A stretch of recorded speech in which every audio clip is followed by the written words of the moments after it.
नमस्कार दोस्तों, स्वागत है आपका आज के मुख्य समाचार में, जिसमें सबसे पहली और बड़ी खबर में आपको बताएंगे कि चीन के खिलाफ जंगी तैयारी में जुटा अमेरिका, खाड़ी देशों से हटाए पैट्रियट थर्ड मिसाइल सिस्टम। दूसरी बड़ी खबर में जिक्र होगा कि जम्मू कश्मीर को लेकर बड़ी सियासी हलचल, 24 जून को पीएम मोदी ने बुलाई सर्वदलीय बैठक और विधानसभा चुनाव पर चर्चा संभव। और तीसरी बड़ी खबर में आपको बताएंगे कि योगी आदित्यनाथ के नेतृत्व में बीजेपी लड़ेगी 2022 का विधानसभा चुनाव, स्वतंत्र देव सिंह का बड़ा दावा। दोस्तों, हर एक खबर की गहराई में आपको ले जाएंगे, लेकिन उससे पहले अगर आपको भी ऐसा लगता है कि उत्तर प्रदेश के चुनाव में भाजपा को प्रचंड बहुमत से जीत मिलेगी, तो आप अभी इस वीडियो को लाइक कीजिए और इस लाल बटन को दबा के चैनल को फ्री में सब्सक्राइब करके घंटी बजाकर कमेंट में लिखिए जय हिंद। दोस्तों, रुक करते हैं तमाम बड़ी खबरों की तरफ। चीन के खिलाफ जंगी तैयारी में जुटा अमेरिका, खाड़ी देशों से हटाए पैट्रियट थर्ड मिसाइल सिस्टम। जी हां दोस्तों, चीन और रूस की चुनौती से निपटने के लिए अमेरिका ने जंगी तैयारी तेज कर दी है। अमेरिका ने खाड़ी देशों सऊदी अरब, इराक, कुवैत, जॉर्डन से 8 पैट्रियट एंटी मिसाइल सिस्टम हटा रहा है।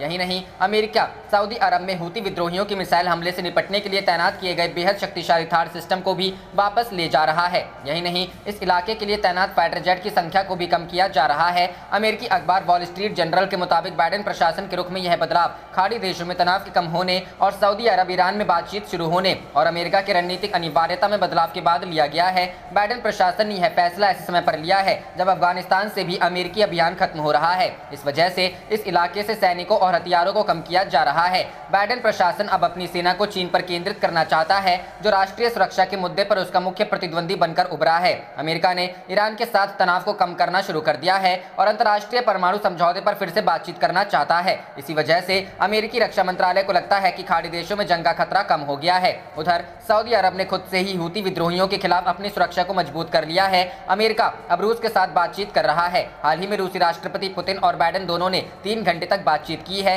इससे अब अमेरिका को रूस की तरफ से खतरा कम होता दिख रहा है। अमेरिका इराक से भी अपने सैनिकों की संख्या को घटाना चाहता है। ताजा बदलाव के बारे में अमेरिका के रक्षा मंत्री लॉर्ड ऑस्टिन ने सऊदी प्रिंस मोहम्मद बिन सलमान को बता दिया है। सबसे ज्यादा हथियार सऊदी अरब से ही हटाए हैं। रुख करते हैं अगली खबर की तरफ। जम्मू कश्मीर को लेकर बड़ी सियासी हलचल, 24 जून को पीएम मोदी ने बुलाई सर्वदलीय बैठक, विधानसभा चुनाव पर चर्चा संभव। जी हां दोस्तों, जम्मू कश्मीर की सियासत एक बार फिर करवट ले सकती है। जानकारी के मुताबिक प्रधानमंत्री नरेंद्र मोदी ने 24 जून को जम्मू कश्मीर की सभी राजनीतिक पार्टियों की एक मीटिंग बुलाई है। इस मीटिंग में गृह मंत्री अमित शाह समेत केंद्र के कई नेता भी शामिल हो सकते हैं। इस मीटिंग में जम्मू कश्मीर में विधानसभा चुनाव कराने को लेकर भी चर्चा होने की संभावना है। अगस्त 2019 में जम्मू कश्मीर से आर्टिकल 370 हटाने और 2 केंद्र शासित प्रदेशों में बांटने के करीब 2 साल बाद जम्मू कश्मीर में राजनीतिक गतिरोध को खत्म करने के लिए केंद्र की ओर ये पहली बड़ी पहल मानी जा रही है। इस मीटिंग में जम्मू और कश्मीर दोनों ही क्षेत्रों के नेताओं को बुलाया गया है। शुक्रवार तक जम्मू कश्मीर की 9 राजनीतिक पार्टियों की मीटिंग के लिए न्योता दिया गया है,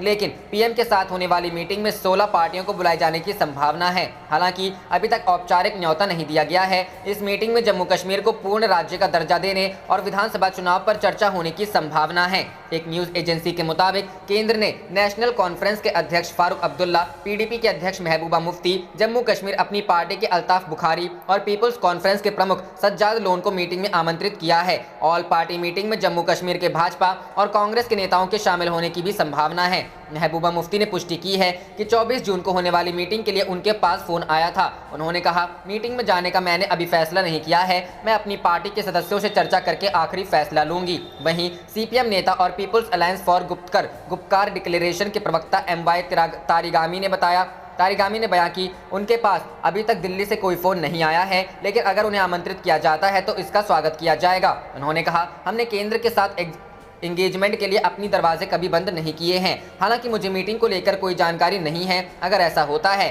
तो इसका स्वागत किया जाएगा। 5 अगस्त 2019 को जम्मू कश्मीर से आर्टिकल 370 को हटा दिया गया था। इसके बाद राज्य की कई पार्टियों ने मिलकर people's alliance for Gupkar declaration बनाया था। इसमें नेशनल कॉन्फ्रेंस और पीडीपी जैसी पार्टियां भी शामिल हैं। जम्मू कश्मीर अपनी पार्टी के अध्यक्ष अल्ताफ बुखारी ने कहा, मैं स्वागत करता हूं अगर और कभी बातचीत होती है। जम्मू कश्मीर में लोकतंत्र और राज्य का दर्जा बहाल करने के लिए बातचीत ही एकमात्र उपाय है। उन्होंने आगे कहा, देर आए दुरुस्त आए, क्योंकि हमारी सभी समस्याओं को समाधान दिल्ली के पास है और कहीं नहीं है। रुख करते हैं अगली खबर की तरफ। योगी आदित्यनाथ के नेतृत्व में बीजेपी लड़ेगी 2022 का विधानसभा चुनाव, स्वतंत्र देव सिंह का दावा। जी हां दोस्तों, उत्तर प्रदेश में 2022 विधानसभा चुनाव किसके नेतृत्व में लड़ा जाएगा, इसे लेकर सत्तारूढ़ भारतीय भारतीय जनता पार्टी में अलग अलग दावे किए जा रहे हैं। शुक्रवार को भाजपा के प्रदेश अध्यक्ष स्वतंत्र देव सिंह ने एटा में दावा किया कि पार्टी अगला विधानसभा चुनाव मुख्यमंत्री योगी आदित्यनाथ के नेतृत्व में लड़ेगी। वहीं उप मुख्यमंत्री केशव प्रसाद मौर्य ने बुधवार को बरेली में कहा था कि राज्य का आगामी विधानसभा चुनाव किसके नेतृत्व में लड़ा जाएगा यह पार्टी संसदीय बोर्ड तय करेगा। एटा में भाजपा कार्यालय में पार्टी के प्रदेश अध्यक्ष स्वतंत्र देव सिंह ने कहा, प्रदेश में भ्रष्टाचार गुंडागर्दी खत्म हो गई है, विकास हो रहा है और हम ऐसे कर्मठ, योग्य, ईमानदार मुख्यमंत्री योगी आदित्यनाथ के नेतृत्व में 2022 का चुनाव लड़ेंगे। सिंह एटा में अमापुर से भाजपा विधायक देवेंद्र प्रताप सिंह के लिए आयोजित शोक सभा में शामिल हुए और पार्टी कार्यालय पर विधायकों और संगठनों के प्रमुख लोगों के साथ मंथन किया। इससे पहले बुधवार को बरेली में उप मुख्यमंत्री मौर्य ने पत्रकारों से कहा था, भाजपा प्रदेश का अगला विधानसभा चुनाव किसके नेतृत्व में लड़ेगी इसका फैसला भाजपा का सामूहिक नेतृत्व और संसदीय बोर्ड करेगा। उनसे पूछा गया था कि क्या प्रदेश का अगला विधानसभा चुनाव उनके नेतृत्व में लड़ा जाएगा। मौर्य ने शुक्रवार को जनता का भरोसा नहीं टूटने देने का दावा किया। उन्होंने ट्वीट किया, जनता का भरोसा भाजपा पर टूटने नहीं देंगे, 2022 में 2017 दोहराएंगे। गौरतलब है कि उत्तर प्रदेश में 2017 में भारतीय जनता पार्टी ने विधानसभा का चुनाव केशव प्रसाद मौर्य की अगुवाई में लड़ा और तब भारतीय जनता पार्टी को 312 और सहयोगी अपना दल को 9 तथा सुहेलदेव भारतीय समाज पार्टी को 4 सीटें मिली। रुख करते हैं अगली खबर की तरफ। चीनी ऐप्स पर अमेरिका में लग सकता है प्रतिबंध।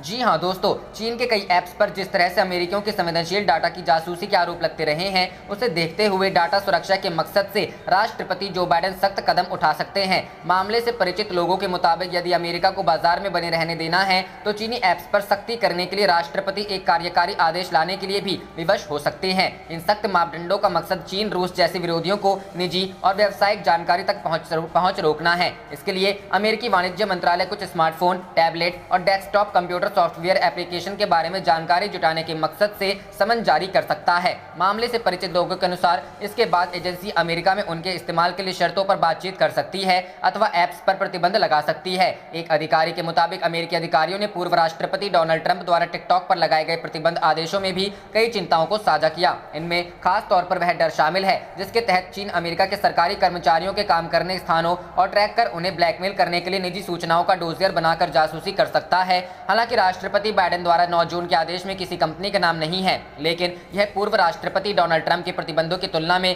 चीन के ज्यादा ऐप्स पर सख्ती कर सकता है। इन आदेशों को अदालत में चुनौती देना भी मुश्किल होगा। नए आदेशों में अन्य देशों से समर्थन मांगना भी शामिल है, जबकि ट्रंप के आदेशों को अदालत में रोक दिया गया था। बाइडेन ने इन आदेशों को पलट दिया। रुख करते हैं अगली खबर की तरफ। पूर्वी लद्दाख में चीनी हथकंडों का सामना कर रहा भारत, विदेश सचिव ने बताया कैसे दूर होगा गतिरोध। जी हां दोस्तों, विदेश सचिव हर्षवर्धन श्रृंगला ने शुक्रवार को कहा कि पूर्वी लद्दाख गतिरोध से जुड़े अनसुलझे मुद्दों को सुलझाने की जवाबदेही चीन की है और दोनों पक्षों के बीच सामान्य संबंध बहाल करने के लिए सीमावर्ती क्षेत्रों में शांति महत्वपूर्ण है। श्रृंगला ने कोविड बाद विश्व में भारत की विदेश नीति, नए खतरे, नए अवसर विषय पर आयोजित डिजिटल संवाद के दौरान यह बात कही। इस कार्यक्रम का आयोजन पब्लिक अफेयर्स ऑफ इंडिया ने किया था। उन्होंने कहा कि संबंधों के संपूर्ण आयामों का पूर्वानुमान सीमावर्ती क्षेत्र में शांति एवं समरसता के आधार पर निर्धारित किया गया था। विदेश सचिव ने पूर्वी लद्दाख में वास्तविक नियंत्रण रेखा पर पिछले वर्ष विभिन्न प्रकार के उकसावे की गतिविधियों का उल्लेख करते हुए कहा कि आज ऐसी स्थिति नहीं है।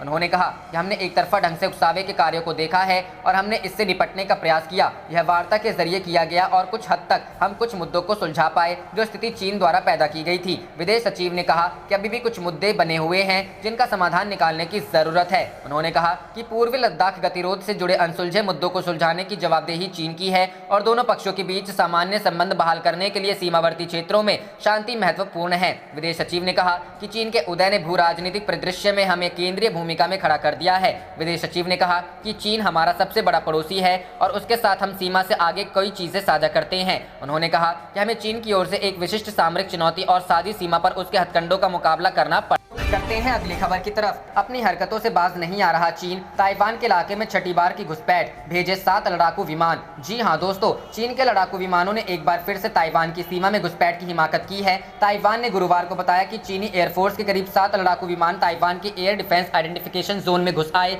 हालांकि ताइवान ने चीन की इस घुसपैठ का मुंहतोड़ जवाब दिया। यह एक महीने में ऐसा छठी बार है जब चीन ने ताइवान के हवाई क्षेत्र में अपने विमानों को उड़ाया है। इससे 2 दिन पहले यानी मंगलवार को ताइवान के रक्षा मंत्रालय ने कहा था कि चीन ने ताइवान की तरफ 28 लड़ाकू विमान भेजे थे। एक आधिकारिक बयान में ताइवान के रक्षा मंत्रालय ने कहा कि चीनी विमानों की इस हिमाकत ने ताइवान की वायुसेना को ड्रैगन की विमानों को पीछा करने के लिए मजबूर किया और प्रतिक्रिया के तौर पर रेडियो चेतावनी जारी की। मुंहतोड़ जवाब देने के लिए ताइवान ने विमानों की गतिविधियों की निगरानी के लिए वायु रक्षा मिसाइल प्रणाली तैनात किया। मंत्रालय के मुताबिक इस महीने यह छठी बार था जब पीएलए के विमान ताइवान की सीमा में दाखिल हुए थे। रक्षा मंत्रालय द्वारा विधायिका को जारी एक दस्तावेज के अनुसार ताइवान ने high mobility artillery rocket systems और हार्पून कोस्टल डिफेंस सिस्टम हथियार की खरीद के लिए संयुक्त राज्य अमेरिका के साथ 2 अनुबंधों पर हस्ताक्षर किए हैं। ताइवान को ये दोनों मिसाइल मिलने के बाद उसकी विषम युद्ध क्षमता को काफी बढ़ावा दे सकता है। बता दें कि बीजिंग ताइवान पर पूर्ण संप्रभुता का दावा करता है और चीन अपने वन चाइना पॉलिसी के तहत ताइवान को बीजिंग का हिस्सा मानता है। बीते दिनों 7 अहम प्रजातांत्रिक देशों ने ताइवान में शांति और स्थिरता बहाल करने पर जोर दिया था।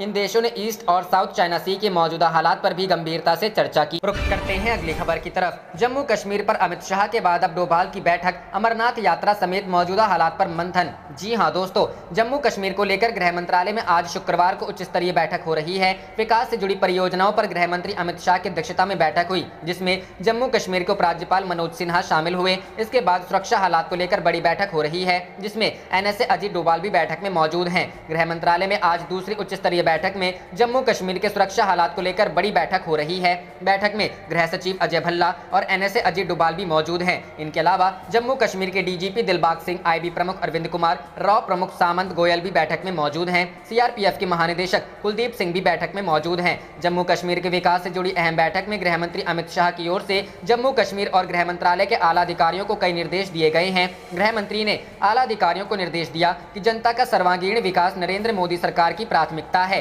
कश्मीर ने 76% वैक्सीनेशन हो चुका है, जबकि 4 जिलों में 100% वैक्सीनेशन हो चुका है। इस सफल प्रयास पर बैठक के दौरान गृह मंत्री शाह ने जम्मू कश्मीर के राज्यपाल को बधाई दी। गृह मंत्री ने कहा कि सारे शरणार्थी को जम्मू कश्मीर में मौजूद हैं, उनको शरणार्थी योजनाओं के तहत लाभ मिले। साथ ही केंद्र शासित प्रदेश में कृषि आधारित उद्योगों की बड़े पैमाने पर स्थापना हो और इस आधार पर लोगों को रोजगार मिले। यही नहीं, रोजगार से जुड़ी योजनाएं जनता तक पहुंचाई जाए। अमित शाह ने अधिकारियों को निर्देश दिया कि चुने गए पंचायत के सदस्यों को भारत का भ्रमण कराया जाए और उनको प्रॉपर ट्रेनिंग दी जाए। सूत्रों का कहना है कि गृह मंत्रालय में उच्च स्तरीय बैठक में जम्मू कश्मीर में विकास परियोजनाओं की समीक्षा होगी, नए प्रोजेक्ट को लेकर रूपरेखा तय होगी। साथ ही कोरोना महामारी से निपटने को लेकर आगे क्या काम करना है उस पर भी चर्चा होगी। इस बैठक में केंद्रीय गृह सचिव अजय भल्ला समेत गृह मंत्रालय के कई आला अधिकारी मौजूद हैं। जम्मू कश्मीर के सुरक्षा हालात को लेकर बैठक में चर्चा। रुख करते हैं अगली खबर की तरफ। डिप्टी सीएम केशव प्रसाद मौर्य का दावा, बोले यूपी में 300 से ज्यादा सीटें जीतकर बीजेपी बनाएगी सरकार। जी हां दोस्तों, उत्तर प्रदेश में साल 2022 में होने जा रहे विधानसभा चुनाव को लेकर सरगर्मी तेजी हो गई है। इसी कड़ी में प्रदेश के डिप्टी सीएम केशव प्रसाद मौर्य का कहना है कि जिला पंचायत अध्यक्ष और ब्लॉक प्रमुखों के चुनाव को लेकर बीजेपी ने मजबूत तैयारी की है। उन्होंने दावा किया है कि जिला पंचायत अध्यक्ष की 75 में से सर्वाधिक सीटें जीतने की पूरी उम्मीद है। डिप्टी सीएम ने कहा है कि जब से बीजेपी पंचायत की राजनीति कर रही है, उसमें इस बार पंचायतों में मिलने वाली जीत सबसे बड़ी विजय होगी। वहीं डिप्टी सीएम केशव प्रसाद मौर्य ने अपने ट्वीट को लेकर कहा है कि बीजेपी जनता का भरोसा टूटने नहीं दे रही है, इसलिए पूरा विश्वास है कि 2022 में भी जनता भाजपा को ही समर्थन देगी। उन्होंने दावा किया है कि बीजेपी 2022 में 300 से ज्यादा सीटें जीतकर दोबारा यूपी में सरकार बनाएगी। विरोधियों पर निशाना साधते हुए केशव प्रसाद मौर्य ने कहा है कि विपक्षी मुंगेरी लाल के सपने देख रहे हैं, लेकिन जब चुनाव के नतीजे आएंगे तो उन्हें हकीकत का अंदाजा हो जाएगा। डिप्टी सीएम केशव प्रसाद मौर्य ने कहा कि विकास हमारी सर्वोच्च प्राथमिकता है। उन्होंने कहा है कि प्रयागराज में एयरपोर्ट के लिए लगभग 300 करोड़ की लागत से फ्लाईओवर और आरओबी सरकार ने स्वीकृत कर दिया है। इसके साथ ही 1000 करोड़ की योजनाओं और प्रयागराज में रिंग रोड का भी काम जल्द शुरू होने वाला है, जिससे प्रयागराज और कौशाम्बी के पर्यटन को भी बढ़ावा मिलेगा। उन्होंने कहा है कि इन विकास योजनाओं के पूरे होने से प्रयागराज में और ज्यादा विकास दिखाई देगा। वहीं कोरोना काल में गंगा नदी किनारे रेत में दफनाए गए शवों के अंतिम संस्कार को लेकर डिप्टी सीएम ने कहा है कि प्रयागराज में नगर निगम सराहनीय कार्य कर रहा है, लेकिन ग्रामीण क्षेत्रों में भी जहां जहां रेत में शव दफनाए गए हैं, अगर वह बाढ़ के साथ नदी में प्रभावित होने की स्थिति में होंगे तो उन शवों को भी निकालकर उनके दाह संस्कार को लेकर कदम उठाए जाएंगे। रुख करते हैं अगली खबर की तरफ। छोटे देशों पर दादागिरी दिखा रहा है चीन, ब्रिटेन की संसदीय समिति ने किया आगाह। जी हां दोस्तों, ब्रिटेन की एक संसदीय समिति ने गुरुवार को अपनी रिपोर्ट में कहा कि इस बात के सबूत मौजूद हैं कि विभिन्न बहुपक्षीय संगठनों में अपनी स्थिति मजबूत करने या वहां अपने उम्मीदवारों को महत्वपूर्ण आधिकारिक पद दिलाने के लिए चीन दूसरे देशों के प्रति अपनी आक्रामकता का इस्तेमाल कर रहा है और उन्हें डरा धमका रहा है। The house of Commons foreign affairs committee ने कहा कि इससे संबंधित सबूत मौजूद हैं कि संयुक्त राष्ट्र और विश्व स्वास्थ्य संगठन जैसे संगठनों में अपना प्रभाव बढ़ाने के लिए चीन दादागिरी का इस्तेमाल कर रहा है। समिति ने रिपोर्ट में आह्वान किया है कि ब्रिटेन को उन देशों के प्रभाव से निपटने के लिए अग्र सक्रिय ढंग से काम करना चाहिए जो बहुपक्षीय संगठनों को गलत तरीके से प्रभावित करने और उन्हें कमतर करने की कोशिश कर रहे हैं। रिपोर्ट में कहा गया है कि संयुक्त राष्ट्र मानवाधिकार उच्चायुक्त कार्यालय और संयुक्त राष्ट्र मानवाधिकार परिषद में भी चीन की ओर से आक्रामक कूटनीति या दादागिरी का इस्तेमाल देखा जा सकता है। एफएसी के अध्यक्ष एवं कंजर्वेटिव पार्टी के सांसद टॉम टुगेनहार्ट ने कहा, यह वास्तविक खतरा है कि बहुपक्षीय संगठन लोकतांत्रिक देशों की जगह तानाशाही वाले देशों के नियंत्रण में जा सकते हैं। टॉम टुगेनहार्ट ने कहा, यदि हम चाहते हैं कि हमारी आवाज़ सुनी जाए तो हमें अमेरिका, यूरोप और विश्व में अपने साझेदारों के साथ काम करने की आवश्यकता है। रिपोर्ट संयुक्त राष्ट्र मानवाधिकार उच्चायुक्त कार्यालय, संयुक्त राष्ट्र मानवाधिकार परिषद, विश्व स्वास्थ्य संगठन, इंटरपोल, विश्व व्यापार संगठन, अंतर्राष्ट्रीय आपराधिक अदालत और यूरोपीय सुरक्षा एवं सहयोग संगठन जैसे बहुपक्षीय संगठनों पर केंद्रित। रुख करते हैं अगली खबर की तरफ। कृषि कानूनों को रद्द करने के अलावा किसी भी प्रावधान पर कभी भी बात करने को तैयार कृषि मंत्री नरेंद्र सिंह तोमर। जी हां दोस्तों, नए कृषि कानूनों को लेकर केंद्रीय कृषि मंत्री नरेंद्र सिंह तोमर ने मोदी सरकार का रुख साफ किया है। तोमर ने कहा है कि नए कृषि कानूनों से संबंधित प्रावधानों पर किसी भी किसान संगठन से और कभी भी बात करने को तैयार हैं। उन्होंने कहा, कोई कमी नहीं है, भारत सरकार किसान से वार्ता करने को तैयार है। रिपील को छोड़कर एक्ट से संबंधित प्रावधान पर कोई भी किसान यूनियन आधी रात को बात करने को तैयार है